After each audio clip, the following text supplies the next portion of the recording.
안녕하십니까. 농촌진흥청 인삼과 김영창 연구원입니다. 오늘은 인삼의 종류와 품종에 대해서 설명을 해드리겠습니다. 먼저 인삼의 주요 부위에 대해서 말씀을 드리겠습니다. 인삼은 이렇게 열매, 잎, 줄기, 뿌리로 나눌 수 있는데요. 여러 위치상부는 다 아시니까 뿌리에 대해서 간략히 설명을 해드리겠습니다. 뿌리를 보시게 되면 크게 이 내두, 머리 부분이 되겠습니다. 내두, 몸통을 동체라 그러고요. 이렇게 갈라지는 다리를 지근이라고 합니다. 이 내두에서는 이렇게 내년에 올라올 싹이 있는 것을 자마라 그러고요.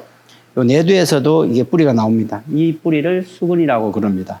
그리고 이 동체, 몸통에서 나온 뿌리를 측근, 그 다음에 이 지근에서 나오는 이 작은 뿌리들을 세근이라고 합니다. 이게 고려인삼이 되겠습니다. 이 세상에서는 인삼의 종류가 여러 가지가 있습니다. 고려인삼만 있는 게 아니라 미국에는 미국삼, 중국에는 중국삼, 이렇게 일본엔 또 일본산 종류가 있는데요. 먼저 이 일본삼이 되겠습니까? 일본삼은 죽절삼이라고 하는데, 왜 죽절삼이라고 하냐면은 이렇게 보십시오. 이 뿌리가 대나무 마디같이 생겼다고 그래가지고 대나무 죽자에 마디 절자를 써서 죽절삼이라고 그러고, 이게 전체 크기는 우리나라 삼보다는 좀 작습니다. 그리고 이제 화기삼이 되겠습니다. 화기삼은 북미삼, 캐나다, 미국삼이 되겠습니다.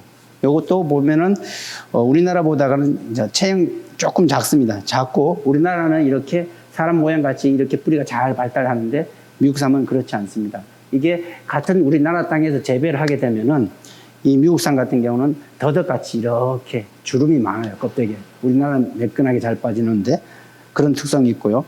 요거는 373입니다. 37은 뭐냐면은 중국 운남성에서 재배되고 있는 특산품입니다. 중국에서도 이제 백두산 근처에 있는 우리나라 고려인삼과 종이 같습니다. 하지만은 이 운남성에 있는 이 373은 종이 다르고요. 그래서 또 잎이 7개입니다. 이 미국삼이나 일본삼, 고려인삼은 잎이 한 잎줄기에서 5개가 나오는데, 이 373은 잎이 7개가 발생을 합니다. 그런 특성이 있습니다. 인삼은 크게 열매 색깔이 4가지가 있습니다. 지금은 여기서 보면은 빨간색하고 분홍색밖에 없지만은 품종에 따라서 금풍이라는 거는 노란색을 합니다. 열매 색깔이, 과육 색깔이 노란색을 나타내고요. 또 천풍이라는 품종이 있습니다. 천풍은 이 열매 색깔이 요거보다 또 진하고 요거보다는 연한 주황색을 나타냅니다. 그러니까 요것은 천명은 이렇게 분홍색을 나타내고요. 크게 이제 4가지로 구분할 수 있습니다. 네. 다음은 우리나라 고려 인삼 품종에 대해서 말씀드리겠습니다. 지금까지 인삼 품종은 많이 개발되어 있습니다. 현재 32개가 등록이 되어 있고요. 그 중에서 오늘은 농촌진흥청에서 개발된 품종에 대해서 간략히 말씀을 드리겠습니다. 제일 먼저 농촌진흥청에서 개발한 것은 천량입니다. 천량은 또 한자 의미가 아니라 우리나라 의미인데 부자, 이런 뜻을 가지고 있어요. 그래서 이 인삼 재배를 하면은 부자 되시라고 해가지고 제가 개발한 건데 이름을 붙여줬고요. 이것은 수량이 많이 나옵니다. 그리고 인삼은 병 말고 또 염류 생리장애가 있습니다. 그런 생리장애 강한 특성이 있고, 다음은 이제 고원입니다. 이제 고원은 인삼에서 가장 많이 발생하는 지상부 병이 전무리병이 있습니다. 전무리병은 줄기에도 발생하고 잎에도 열매도 발생하는데 거기에 강한 특성을 가지고 있는 품종이 되겠습니다. 다음은 요건 천명입니다. 천명은 어떤 특성이 있냐면은, 인삼은 지상부에도 생리장애가 나타나고 병도 나타나지만 이 뿌리에서도 병이 나타나고 또 생리장애가 나타납니다. 여러분이 봤을 때 인삼의 뿌리에 빨갛게 녹슨 것 같이 그런 삼을 본 적이 있을 거예요, 수삼에. 얘는 그런 게 없습니다. 그런 게 발생이 적고, 그걸 적변이라고 하는데 적변 발생이 적고, 그 다음에 얘는 또 특이한 게 나머지 품종들은 이렇게 열매가 익으면 빨간색을 나타내는데 얘는 이렇게 분홍색을 나타납니다. 그래서 이게 직접 보면 상당히 이쁩니다. 그리고 마지막으로 이게 진원이 되겠습니다. 요즘 이제 지구온난화로 인해서 자꾸 뜨거워지잖아요. 여러분들이 이제 인삼이 반은지성이라고 좀 들었잖아요. 하여튼 햇빛도 좋아하지만은 너무 뜨거우면 타버립니다, 인삼이. 그런데도 이 진원이라는 품종은 고온에 강합니다. 그래서 요즘에 각광을 받을 수 있는 품종이라고 할 수 있겠습니다. 예, 여기는 1년생부터 6년생까지 전시되어 있는 곳입니다. 보시게 되면 이게 1년생입니다. 1년생은 잎이 3개가 발생을 합니다. 전체 1년 동안 커도 무게가 0.8g에서 많게는 1.2g 정도, 평균적으로 1.1g 정도 나옵니다. 이건 2년생입니다. 2년생부터는 이렇게 잎자루가 갈라집니다. 잎자루가 보통 우리가 연생을 구별할 때 잎자루가 2개는 2년생, 3개는 3년생 이렇게 구분할 수 있는데 요즘은 재배 기술이 발달되어 있기 때문에 2년생에서도 잎자루가 2개, 3개, 4개까지 나옵니다. 2년생부터는 잎이 5개가 나오고요. 이 무게는 2년생은 1년생의 10배 정도, 한 19g 정도 됩니다. 네, 3년생입니다. 3년생은 잎자루가 이렇게 3개가 나오고요. 잎이 물론 잎자루당 5개씩 나오는데 보통 3년생부터 이렇게 종자를 맺힙니다. 2년생에도 생육이 좋으면 종자가 몇 개 맺히는데 일반적으로는 3년생부터 종자가 맺혀가지고 많이 맺히면 10개 정도 이렇게 빨갛게 종자를 맺힙니다. 네, 4년생입니다. 인삼 생육에서 지상부 생육으로 봤을 때는 4년생이 가장 왕성이 큽니다. 그리고 이 열매도 한 40개에서 50개 정도 이상 맺습니다. 인삼은 한 주기가 4년생입니다. 4년생이 되면은 전형적인 인삼의 특성을 나타내고 뿌리도 이렇게 사람 모양 같이 갈라져서 형태를 갖추게 됩니다. 5년생입니다. 5년생은 전체적으로 4년생보다 줄기라든지 뿌리가 더 왕성하게 더 크고 마찬가지로 6년생도 이렇게 6년생이 됐을 때는 최종적으로 뿌리라든지 열매가 더 많이 맺힙니다. 이게 뭔지 아십니까? 예, 이게 바로 인삼 종자입니다. 여기에 이렇게 빨갛게 익었습니다. 여기서 이 가육은 껍데기는 버리고 속의 것만 꺼낸 게 이렇게 생겼습니다.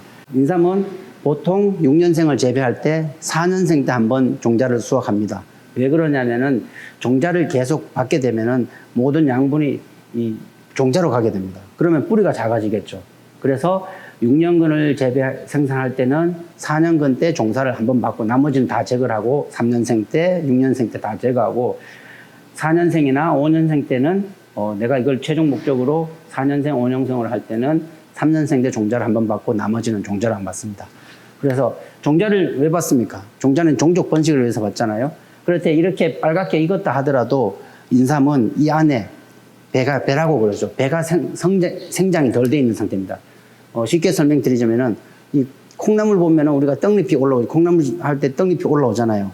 그게 올라와야 되는데 인삼은 이 상태에서는 생장이 안 돼 있기 때문에 올라오지를 않습니다. 그래서 그걸 올라오게 하기 위해서 인위적으로 우리가 개갑 처리라고 해서 처리를 합니다. 우리가 보통 7월 중순 하순경에 종자를 수확을 해요. 수확을 해가지고 이렇게 껍데기를 벗긴 후에 모래하고 섞어가지고 한 90일에서 100일 정도 그 개갑 처리를 합니다. 층층이 쌓아가지고 물도 주고 해가지고 이렇게 그걸 배를 생장을 시키는 거죠. 배가 어느 정도 이제 100일 정도 하면은 생장이 됩니다. 근데 그 생장됐다 해가지고 그걸 땅에 바로 뿌리면은 발화가 되느냐? 그렇지 않습니다. 인삼도 곰같이 겨울잠을 반드시 자야 돼요. 이 종자가. 그렇게 생장된 게 겨울잠에 잠으로 해가지고 발화를 하게 되는데 우리나라는 가을에 보통 파종을 한단 말입니다. 가을에 파종하게 되면은 자동적으로 겨울을 나잖아요. 추워지기 때문에 그렇게 되면은 우리 4월 해동이 되고 4월 달에 발화를 하게 됩니다. 이번에는 인삼 가공 방법에 따라 나눈 인삼에 대해서 설명을 해 드릴게요. 우리가 이제 아까는 이제 수삼만 보셨지 않습니까? 수삼은 뭐냐면은 밭에서 금방 캔 거, 그걸 말리지 않는 거, 물숫자를 써서 수삼이라 그러고, 이렇게 백삼은 뭐냐면은 인삼 뭐 어떤 가공하지 않고 바로 말린 거, 그냥 말린 거를 백삼이라 그러고, 태극삼은 물에 데친 겁니다. 데쳐서 말린 거. 태극삼 처음 들어보셨죠? 태극삼. 이게 대만 사람들이 좀 좋아하는 그런 가공품이 되겠고요. 홍삼입니다. 이제 홍삼은 물에 찐 겁니다. 한번 쪄서 말린 거고, 그 다음에 흑삼. 흑삼은 3번 이상 쪄서 말린 겁니다. 홍삼이 왜 그렇게 인기가 있냐면은 이제 수삼은 우리가 인삼에서 아까 제일 중요한 성분이 사포닌이라 그러는데 이게 찌게 되면은 사포닌 함량이 높아지거나 또 수삼에 없었던 그 사포닌 성분이 나타납니다. 이제 인삼의 사포닌을 진세노사이드라 그러는데 이 사포닌은 인삼에만 있는 게 아니고 다른 작물에도 있습니다. 콩에도 있고 이 사포닌이 약간 뭐 콩이나 어떤 국을 끓이면 거품이 나죠. 이게 사포가 이게 그 비누라는 성질이라서 사포닌이라 그러는데 그 중에서 인삼 사포닌은 진세노사이드라 그러는데 진세노사이드가 홍삼에는 한 38가지 지금 최근에는 더 개발되고 40가지까지 나와 있는데 그 각각의 뭐 알지온, 알비온 이렇게 있는데 그 각각에 대한 기능이 다 구명이 돼 있어요. 뭐 항암에 좋다든지 당뇨에 좋다든지 그렇기 때문에 우리가 이게 수삼으로 먹는 것보다 이렇게 홍삼으로 가공해서 먹는 게 더 몸에 더 좋은 거죠. 네, 여러분 코로나 시대에 어려움이 많으시죠? 우리나라의 자존심 고려인삼을 많이 드시면 면역력 강화에 도움이 되기 때문에 많이 드셔서 코로나를 극복했으면 좋겠습니다. 고려인삼 많이 애용해 주십시오. 고려인삼 화이팅!